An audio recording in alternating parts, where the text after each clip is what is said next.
Hey DJs, let me ask you something. Are you DJing a wedding and a client has given you a playlist of songs, but you still aren't sure exactly how to go about it? To give you some songs, but you don't know where it all fits. Should I play all of these songs? Do I understand the type of vibe that they're going for?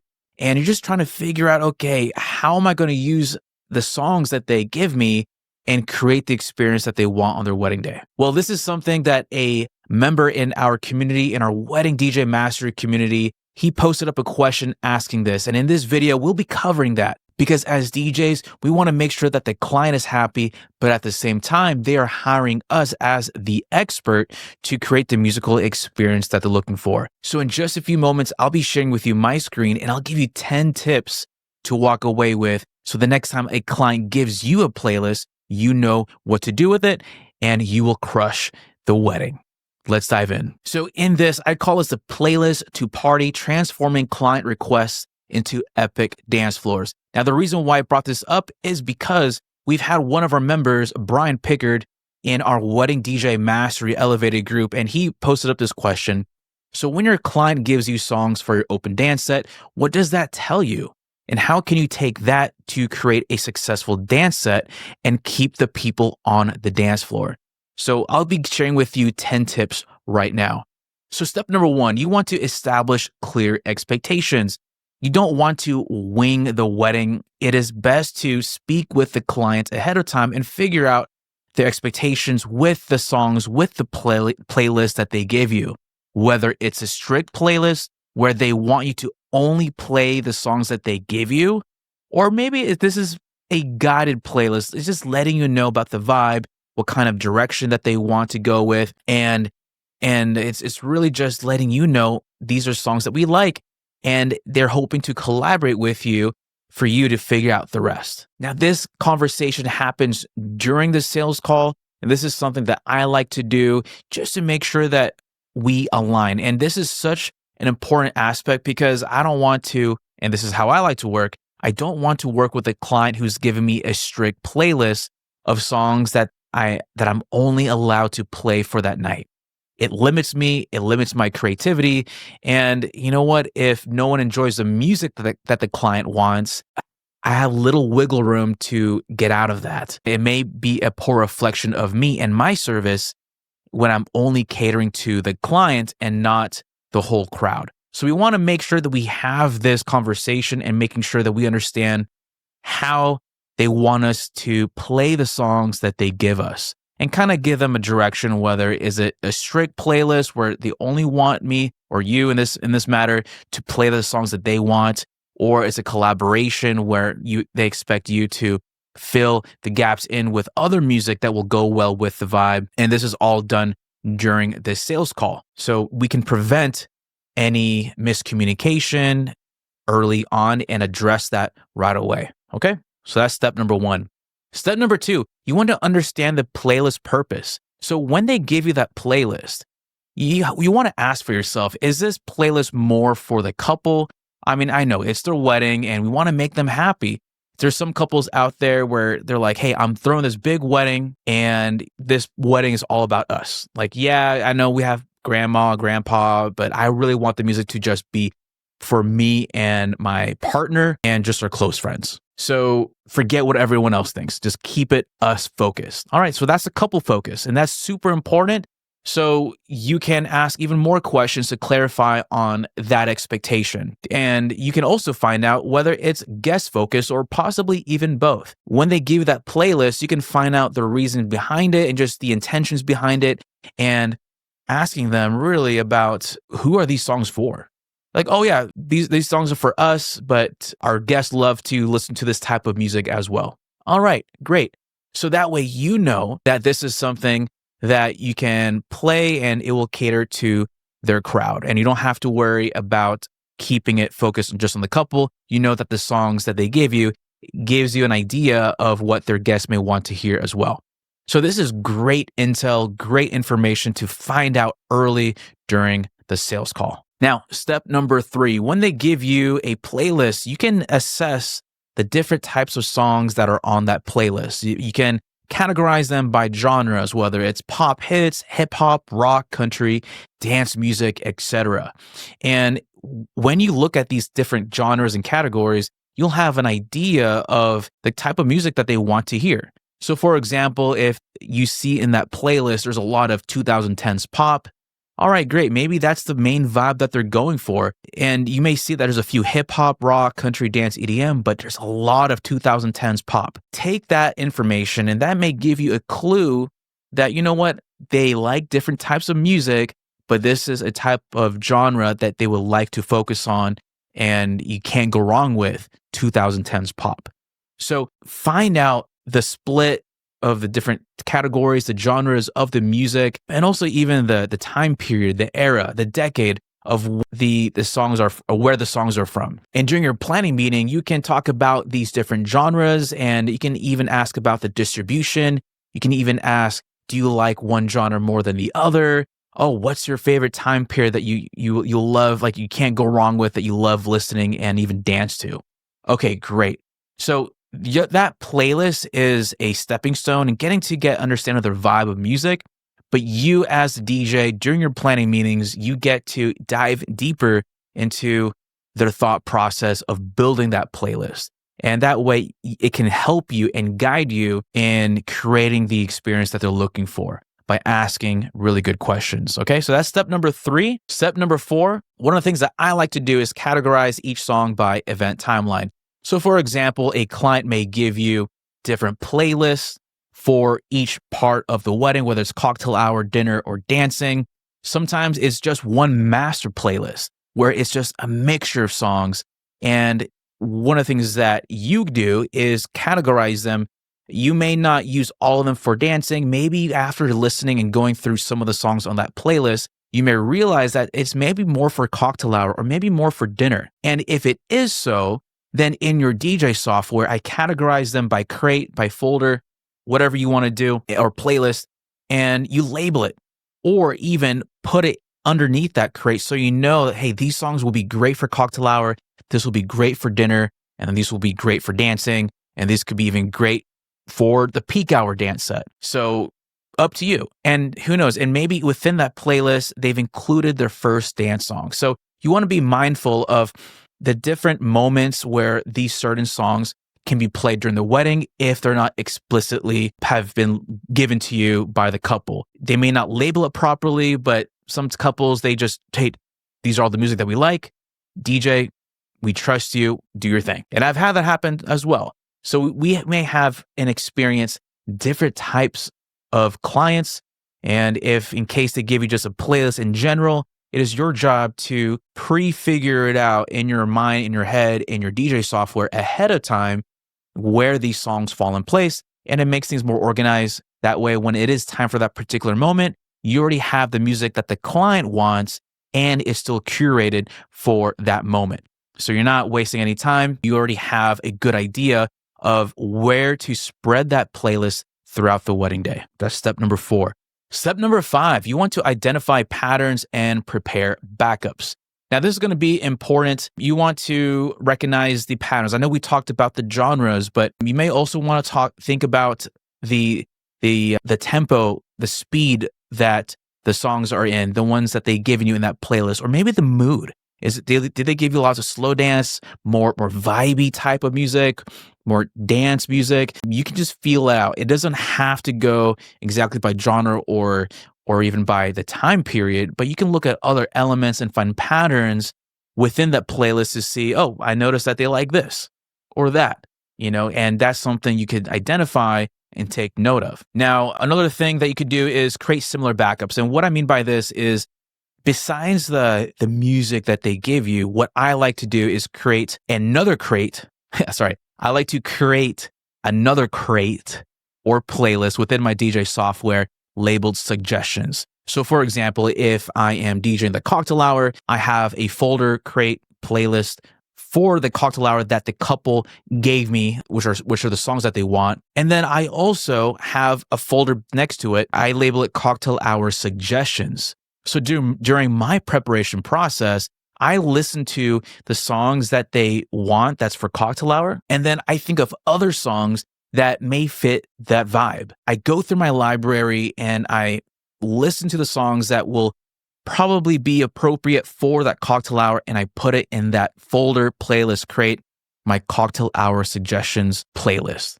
So it's a backup. In case I need more ideas to play during the cocktail hour, I have another crate folder for that, which I labeled cocktail hour suggestions.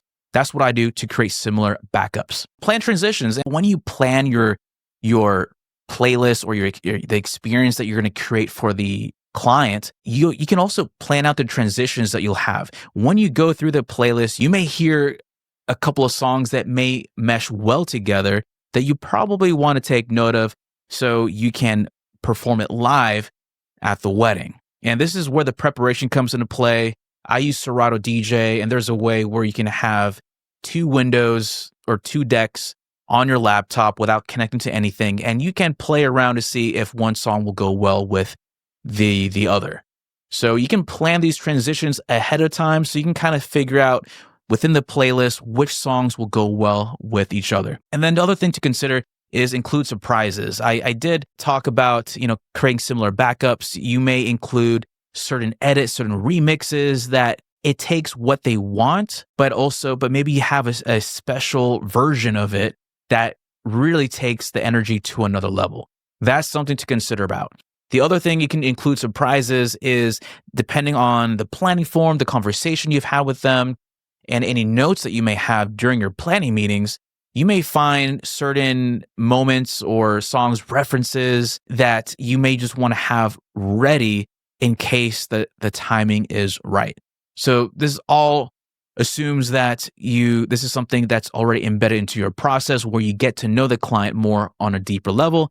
And when you do, you can have prepared tracks, maybe just in your back pocket in case certain scenarios pop up where these tracks are going to be perfect for that moment while still aligning to their taste and just creates a fun moment for them. That's step number 5. Step number 6, flag must play songs. So when they give you that playlist, and depending on what platform or delivery system you have the ability for them to let you know which songs are a must play. On Spotify, unfortunately, there isn't a way to mark songs as a must play. So what I do use, and this is something I've been using for several years now that has saved me so much time, and I highly recommend it for all the DJs out there. I use this app called Vibo. And on the app Vibo, which is basically an online planning tool for your clients and keep things organized for both you and your clients, and there's so much more, definitely check it out. But one of the features that it has is that not only can it import Spotify and Apple playlists to the app, but the client can also mark songs as a must play. Now, this is important. So imagine the couple gives you 200 songs, and you may or may not be able to play all of them. You may want to find out which songs are a priority for them. And on the app called Vibo, which is spelled Vibo, I'll provide it down in the link below. You can have them mark songs as a must play so you know that these songs are going to be played guaranteed. So out of the 200 songs that they've given you, you know which ones for a fact that they want you to play. This could be very helpful in really understanding their expectations, and you can curate your set so that way you hit these marks throughout the night because you know which songs that they want to be played. Step number 7. Read the room continuously. Yes, you are playing their playlist, or at least doing the best of your ability to play the vibe that they want. But as a DJ, they are trusting in you to read the room and to adjust the vibe. So certain songs on their playlist may or may not work, but it's your job to realize that by observing people's reactions, analyze different patterns, and see which songs react well with the guests. And then you want to adapt quickly and pivot in case something's not working, or something that you have another song that will take it to another level. You want to trust your instincts. That's the great thing about DJing is that you are being flexible. You are adjusting the energy, the vibe real time. So use your professional judgment to create the experience that your client's looking for. And that playlist is just a guide, but don't forget, you are a DJ with the ability to read the room and the talent to mix songs smoothly and whatever will be appropriate for the vibe. Step number 8, stay organized for quick access. So this is super important because you need to be able to not only have the songs that they've given you, but be organized enough where you can pull those songs right away. And in a way, we kind of talked about that already by having a structured music library, having organized crates, playlists, and just have a system to help you organize that so you can pick out the songs when you need it. What's been helpful for me is tagging my songs so that way I could easily type it up in a search bar, and then the songs that I want will pop up and I could easily load in the track, listen to it, and see if that's something that I want to play. Prepared crates and playlists, we've already talked about that, but to be even more organized, I also take the songs that they've given me, and then I also, underneath the crate, I label it by different genres. So for example, if it's dancing, I don't just import all the songs into just one dancing playlist. I even take the time to categorize it by pop, hip hop, oldies, EDM. So instead of typing within that crate, I can also just click on that crate and I know what I'm getting. I know this may sound over the top, but it's whatever you do that will make things easier for you when you are performing live. It could be an extra step, but visually it helps me just be organized. So instead of me typing for a specific genre within that folder, I can just click on the folder once and I know it's everything that I need. Hot cues and loops. So this could be very technical, but this can be very important because you may have the songs, but how you're mixing it in is just as important. And it's really important to have these hot cues, these loops, and these shortcuts for you on your software so you know how to time these songs correctly when you mix it in. That way, it's just a smooth progression of the mix, and you're not just playing one song to the next. No, you're actually mixing. Okay, and that's what a DJ does. Step number 9, address genre gaps proactively. So this is going to be super important during the planning process. And you can ask questions like, hey, I noticed you haven't included any hip hop selections. Is that a genre you're trying to avoid, or would you be open to some tasteful selections if the crowd responds well?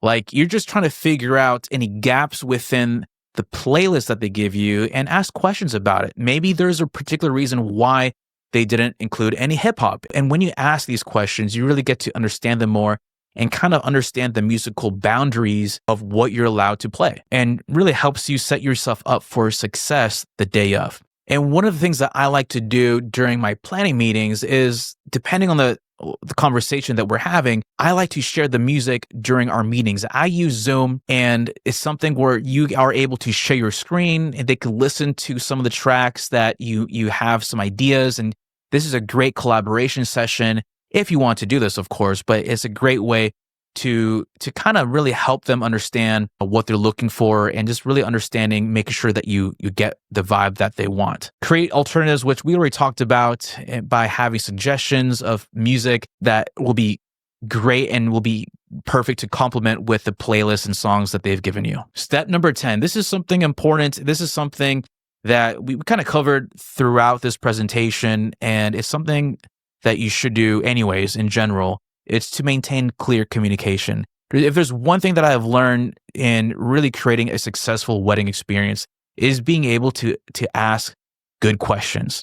So ask questions, poke holes into the thought process. By asking the right questions, you're setting yourself up to really just protect yourself, so that way there's no questions on the day of. During the planning process leading up to the wedding day, you have so much time to really be thorough and ask your couple of questions so there's no confusion about what's expected on the day of the wedding. Not only are you to ask questions, but it's also your job to listen carefully to what answers and feedback what they're giving you, and you want to document everything. You must have really good notes. And one of the things that I like to do to document and to be able to listen carefully about what they want is that I use an AI software called Otter, which basically records my Zoom call and really transcribes the whole conversation. And I'm able to listen back to it and pull all these information and details for future reference. So that way I can listen to them live, but also I can recall information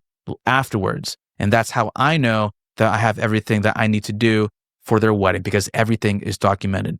And during the call, during the planning process, when you're confirming everything, just summarize them back about what they're looking for. When you summarize and confirm that you understand, or you can confirm the details, they'll appreciate that and they will see that you're seeking clarity and understanding and making sure that you two are on the same page. So summarize back the ideas, the thoughts, all the musical direction that they want, so that way verbally they know that you get what they want. And this helps relieve any stress level that they may have, and just lets them know that you understand, and both of you will have clear communication. For anyone who's looking for more support and who's looking for more videos that you just want to dive in and learn and grow in your wedding DJ business and actually get booked and also do weddings the right way that will leave your guests and your couples satisfied,